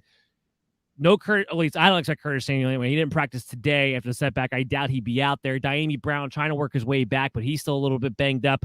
This could be fully the Terry McLaurin show in a lovely, lovely matchup. Yeah, I love Terry McLaurin this week. I think you hit nail on the head. This guy's definitely one of the players you definitely want to have in your lineup. He can produce at a receiver 1 potential. He's going to be great out there. I mean, this is a great matchup for him. Yeah, and Gibson's an RB12. Should be no surprises there. He's an RB1 in this game. I'm still a little bit worried about him dealing with the shin injury that he is, but they still gave him 20 carries last week, so apparently it can't be hurting him too badly if they're able to give him that amount of touches. J.D. McKissic is an RB36 for me this week. Again, high volume passing, a lot of 2-minute drill offense. I do expect him to be a little bit more involved than he has been the past couple of weeks. Something close to what we saw in the Saints game. So I do think, especially in PPR, I don't know, half point PPR, I wouldn't feel great about it. He is RB36 and half point PPR, full point PPR. I do think he can be a valuable flex play. But the guy I really want to talk about is the tight end, Ricky Seals-Jones. High target share last 2 weeks in a row without Logan Thomas. I think he might be the second pass catcher to Terry McLaurin in this matchup. He comes in for me at tight end 10 against the Kansas City Chiefs. Yeah, I can't agree more. I brought this up on the VFL show as well. Ricky Seals-Jones is clearly their top red zone target. You see Heinicke looking for him most every time they get into the red zone, and you see him getting guys who's going to continue to get lots of targets. He's actually getting more targets than Logan Thomas was. So I think that's not going to go away. You talk about the receivers being banged up. As long as it's a situation and you have a guy who's basically 6'6", an easy guy to kind of see on the field, and he's going to continue to get lots of volume out there. Great matchup against the Chiefs. I think Ricky Seals-Jones is definitely in the top 10 this week. My lock bet of the week is the over. It's 55.5 at the over-under, and my lock bet of the week is the over in this game. The line, by the way, is -7 between the Chiefs and the Washington football team. I think they're all good numbers. I'm not really looking to bet on that game necessarily. Oh, you're missing out on the over-under, man. I'm telling you right now, missing out on that over-under. Let's talk about Minnesota and Carolina. Dalvin Cook did practice in a limited capacity today. Now, of course, he's going to be listed as questionable, but After last week, he wasn't able to practice really at all until Friday. Tried to be a game time decision, couldn't go. The fact they have him back out there on a Wednesday practicing, I think he's trending in the right direction. I think he will play this week, and I do think he will be a full go Dalvin Cook, making the right decision last week to sit him and not put him in a situation to get re-injured. Yeah, I think that was one of the smarter things. I wish they would do the same thing with Joe Mixon in Cincinnati, but I think that was a really good pick by Dalvin Cook. Hopefully, he should be 100% healthy this week. And you, as a fantasy owner for Dalvin Cook, it's what you want because you don't want to see him split carries with Madison. And Madison was actually out of practice today too, so it's going to be interesting. Madison was out of practice today, yeah. So it trends even better in direction for Dalvin Cook. The fact that he was in practice too. Kirk Cousins is my QB 14, so he is in the streaming conversation this week. Justin Jefferson is my wide receiver 9. Adam Thielen, my wide receiver 26. The reason Thielen's dropping off from my wide receiver 2 status to now a high-end wide receiver 3 is he's got to score a touchdown. Not that he definitely won't against Carolina, but he has to score a touchdown. The volume's just not there. It's been the same song and dance for Adam Thielen the past couple of years. He doesn't score a touchdown. He finishes outside, usually of the outside wide receiver 3s, because he doesn't really get a ton of volume otherwise. But I do have him as a wide receiver 26. I think he's got a good shot for that. And then Tyler Conklin comes in at tight end 16 for me this week. So he's in the streaming conversation, but I think you can find better options. Where are you at on Cousins and the pass catchers? Yeah, I think that, Cousins kind of returned to earth in some senses where he was playing like a quarter QB1 from the beginning of the season, is kind of settled back as an average quarterback. He's going to have that 270 yards, going to have that 2 touchdowns. The one thing I'm really concerned about for Kirk Cousins owners and for the receiving core, talk about Adam Thielen particularly, is they seem not to want to throw the ball even if they're successful with it. And Josh Jefferson had over 100 yards going in the first half last week and was only targeted twice the rest of the game. So I'm not really sure what they're trying to do offensively necessarily sometimes. They were trying to be too conservative in a lot of senses, and as a result of that, you had good smash spots for some of these receivers to be even better, particularly Adam Thielen had 2 catches last week. I think it's going to be something you kind of want to monitor moving forward. Are they going to be really conservative so they would have to protect that defense, so to speak, and not utilize their pass catchers and utilize their quarterback? Yeah, I think last week was Mike Zimmer wanted to have one game where he got to call the offense. I think that's what that was last week. I don't think it's going to happen too often, Mile. Go ahead. And real quick, I just get like a word of advice. If I was anybody out there, I would try to avoid the Tyler Conklin and the KJ Osborne. That third weapon, talk about the volume just for the 2 receivers, that third receiver is really going to be a hit and miss every week. It's going to be really hard to ever peg with those guys. And you've even seen D.D. Westbrook play some even more and more for KJ Osborne. So as long as there's kind of a mix of different guys who are kind of being involved with that third option, I wouldn't necessarily want to have any of those guys. Yeah, outside of DFS, I don't know if I'm really looking at any of them. Osborne's a little bit interesting because he still has the utilization that you're kind of looking for out of a third receiver. But cheap DFS plays, other than that, I'm not really looking their way at all, especially not in redraft leagues. On Carolina's side, it pains me to say, Sam Darnold's still a QB1 for me. He's a QB12 for me this particular week. Not afraid of the Minnesota team. I do think their offense gets a little bit back on track. Why? Because I am a betting man, Chris, and I'm going to bet that CMC is going to be back on the field this week with his full workload and my RB1 for the week. I mean, I hope so. The coach came out, Matt Rule said he's 50-50 shot to play this weekend. I thought it was really weird he came out with that on a Wednesday and said he's got 50-50 game time decision. I mean, the guy practiced last week, so you tend to think that he should be, if he's practicing again this week, it's a hamstring, he's probably going to be active. I just kind of worry that they're trying to be overprotective, but you can't keep being so protective of your team because Carolina's lost 2 games in a row now, and suddenly that great start starting to become something that they got to start getting back to, or the team's going to fade out of the playoff contention real quick. So I do think you're going to see CMC out there, and they can get cute in this game. I don't love Sam Darnold still this week, even though the matchup looks good on paper. I still think he's going to have an issue with the pass rush, and I do think DJ Moore will pump the receivers, I guess, in a second. But I do love DJ Moore still this week because I think he's obviously the clear number 1 and probably the only guy you really want in this passing attack. Well, listen, Sam Darnold's my QB12 because I'm counting on CMC coming back and dealing with the pass rush will be dumping the ball off to CMC. When he's able to do that, he'll have that safe floor, and that'll just continue. Again, we have 4 teams on bye. That'll continue to propel him to be in that low-end QB1 conversation. Now, if Chris McCaffrey, for whatever reason, does not play, then Sam Darnold will fall outside my top 12 for that very reason. As far as DJ Moore goes, he's my wide receiver 6 on the week. You love the matchup. I think he has a big bounce back after last week. He's been a wide receiver 1. they on paper are trying to get targets to Robbie Anderson. They're empty targets in my opinion, because they're not targets that actually put him in position to actually do anything, even if he was to get them, which he's not. They're not efficient rate that he's completing them anyway. It's all DJ Moore all the time, playing all the favorite routes to Sam Darnold. I'm going to have him fired back up as a high-end wide receiver 1 in a bounce-back week this week. Yeah. Can we just say that we warned you over and over at every avenue and every opportunity that we could that this whole Robbie Anderson Sam Darnold connection was not real. And boy, is it playing out in front of us right now. Even they're forcing him targets, he still can't get him the ball. And it's still not working out. This game is practically a pick'em. -1 for Minnesota, road favorites. The over-under set at 46. I'm not betting this game. Yeah, I don't think this is just going to be an ugly game in general, I think. Yeah, 100% agree. Let's go to a game that might be really, really fun on paper. The Chargers and the Baltimore Ravens. Chargers, Ravens, two teams heading in a very hot direction right now. Justin Herbert, my QB9 on the week. You could throw on the Ravens. That much has been proven, and this offense is playing really, really well right now. So, yeah, fire up Justin Herbert as a top 10 quarterback, no doubt about it. Keenan Allen's my wide receiver 14. Mike Williams, he didn't practice today. We do have to watch that because it's a new injury we didn't know anything about. I tend to think it's more of just he just gets a day off today. They listed him with a knee.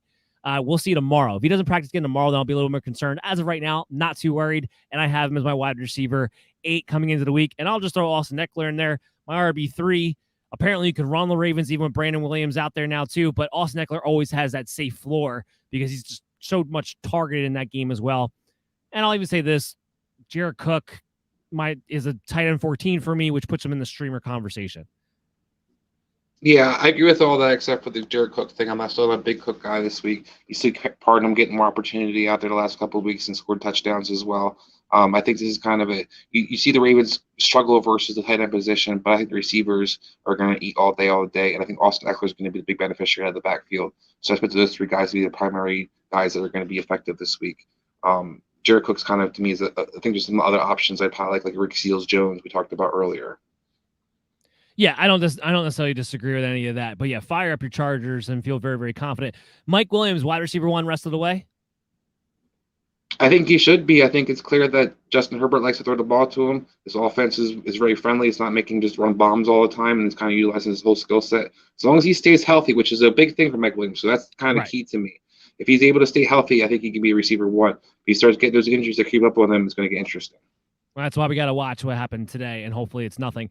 On the Baltimore side, Lamar Jackson, a.k.a. Superman, a.k.a. just the man, the myth, the legend himself, the entire Baltimore Raven offense, does come in for me at QB5 this week, although would anybody be shocked if he finish higher than that? No. The only reason it comes at QB5 is there's a lot of good matchups for the top-end quarterbacks who've been consistently finishing in the top 5.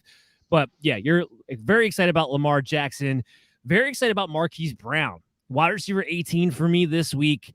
As long as they keep chucking the ball down the field and being more aggressive than they ever have in Lamar Jackson's career, Marquise Brown, who, by the way, eye test-wise, looks thicker to me, and he's getting off the line a lot better as a result to that, and that's playing a big difference in his utilization this week, or this year in particular as well. Mark Andrews, my tight end, too. Latavius Murray's my RB31 because somebody has to be, I guess, but I wouldn't want to play him if you can avoid the entire running back situation. This offense is Lamar Jackson. It's Marquise Brown. It's Mark Andrews. We'll see the debut of Rashad Bateman, but it's not going to be fantasy relevant for this week. We'll just keep our eye on that. But, man, do I love these 3 guys going into this matchup. All right, so I got a couple questions for you. I love Lamar's matchup. I also love the running game because the Chargers haven't been able to stop anybody on the ground this year at all. It seems to be their Achilles heel, and they're definitely a run-funnel team. The passing attack has been very limited against them for the most part.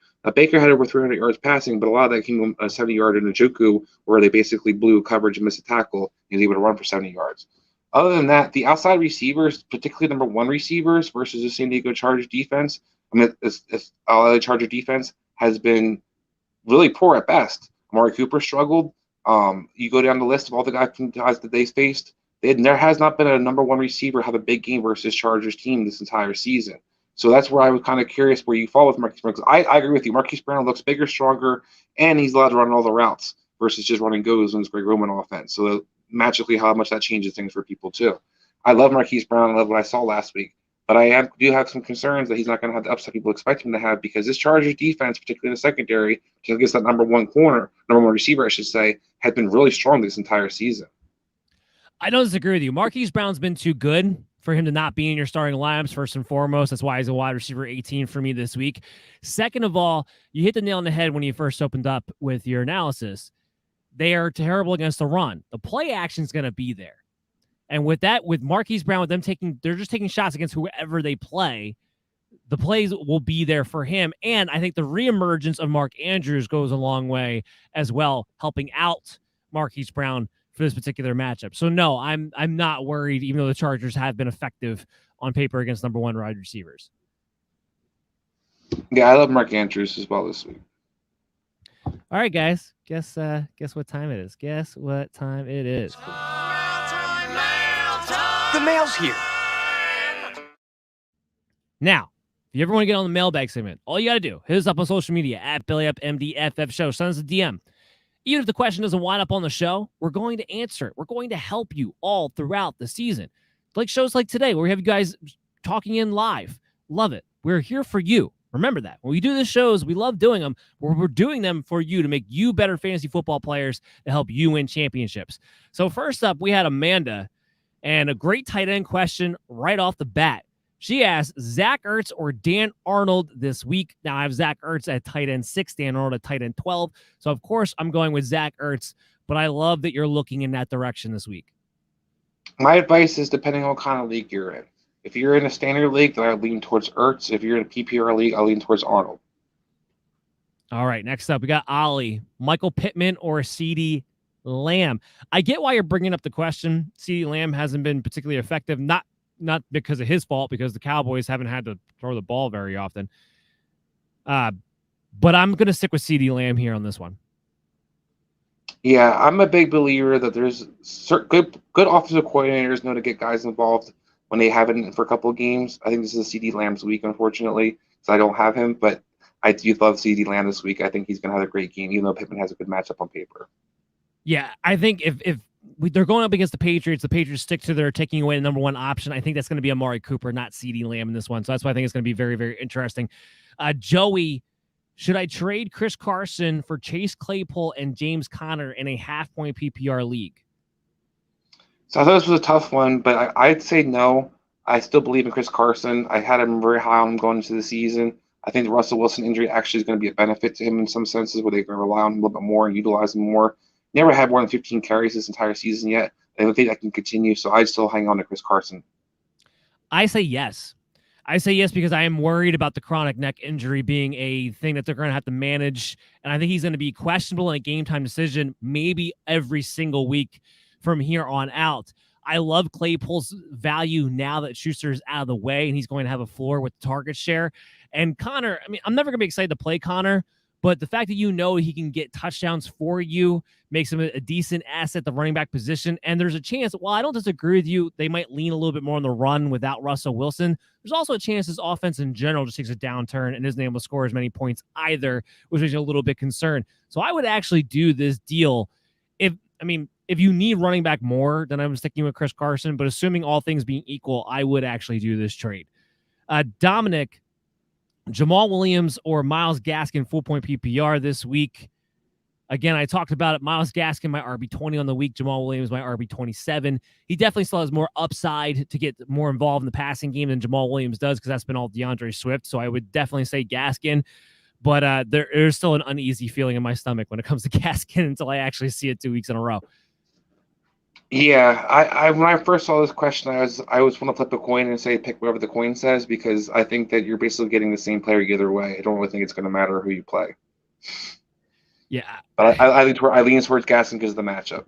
I'd have to do it so as well because they're playing Jacksonville. That's going to do it for the show, guys. And remember, we're going to be back tomorrow. Well, I'm going to be back tomorrow at 8:30. It's going to be a Thursday night game cast with the late Sunday night, and Monday night matchup previews from a fantasy football perspective. Basically, what will happen is, there's a big play, there's an injury, what have you. I will react to it throughout the night on Thursday night, and then before the show's over, I'll recap where we're at that point on Thursday night game. If anything were to happen after that, that's where you follow us on social media at because we have all the player news update notifications. So if any injury happens or some kind of weird utilization happens, we will get it out to you guys. We'll get the information to you. So make sure you're following us along. Check us out after the show on your favorite pod streaming app. Make sure you also check us out from 6 to 7:30 on the Unhinged Radio Network at unhingedsn.airtime.pro. I'm Dan Mader, joined here with Chris Dowhauer. Guys, have a lovely night and good luck.